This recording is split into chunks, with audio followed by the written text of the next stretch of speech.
I'll go with you, Matt. I'm a fucking amazing driver. You've said that before. Amazing driver. I don't believe that for a second. It's true. It's true.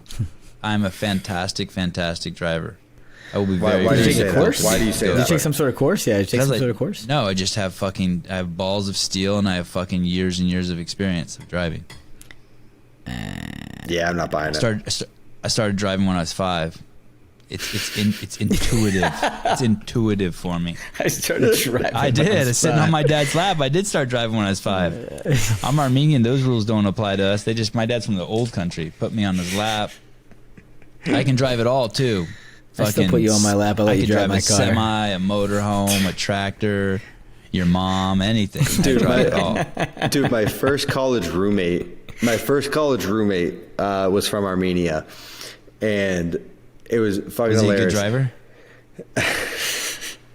His little brother, so my roommate obviously lived in the States. His little brother moved back to Armenia, and his grandfather never learned how to drive. He went from not being able to afford a car to then having a driver.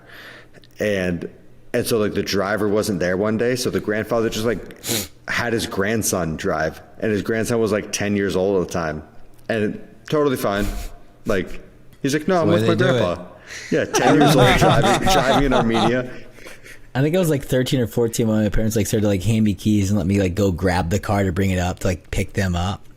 And one of the first times they did that, they hand me the keys, right? And I think they had like a little old, they had like a Cadillac or something, but it wasn't like a super nice Cadillac. Mm-hmm. But so I'm backing it out of a parking spot, and I literally start cutting the wheel immediately.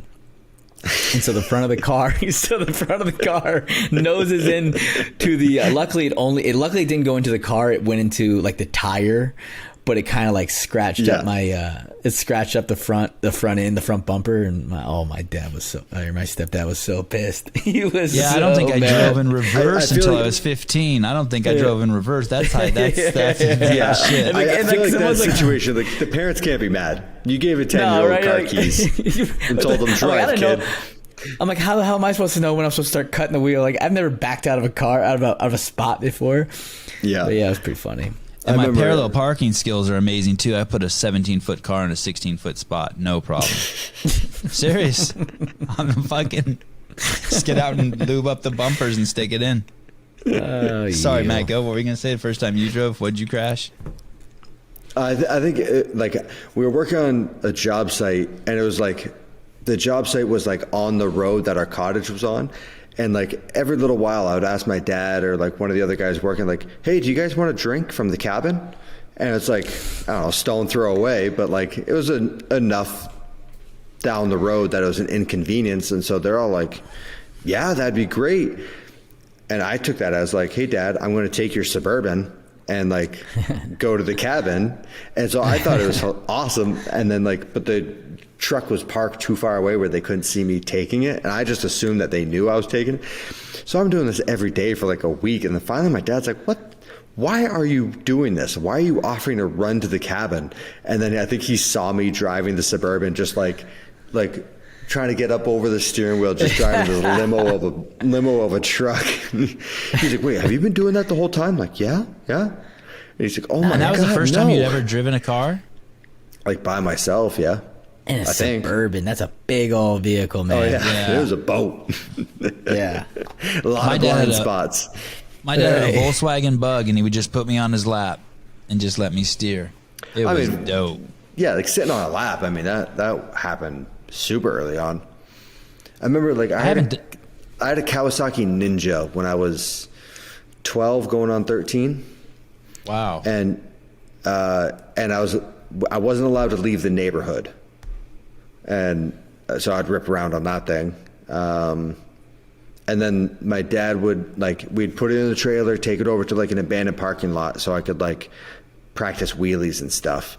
And then like the day I got a wheelie, we like loaded it up in the trailer, and he just took it straight to a motorcycle dealer and was just like pulled in, was like, what do you give me for it? And I'm like, no, like, what are you doing? And he's like, nope, like it's getting too dangerous. Time to get rid of it. And I was like, shit. Did you cry? No, I think like we got like a dirt bike or something, but it was something that was more appropriate for someone my age. It was like, dude, we bought that. It was a Kawasaki Ninja 500, like old, like super, like I think it was a 1990, and we bought it for $200. It was all smashed up, and so like fixed it up, made it drive, and then I would just rip it around my neighborhood, like with zero fear, zero concern for anything. And there's like a half-mile straightaway on the back of my old neighborhood that like I would just come down, turn around the cul-de-sac, and just drag race every day after school. And yeah, looking back, it probably wasn't the best decision to own that, but it was fun. Learned a lot. Got your laps in. You let your boys drive on your lap, Josh? No, I've let them drive golf carts and stuff, but never my car yet. Yeah, I haven't put my boys on my lap either. Dude, you get canceled if you do that. The thing,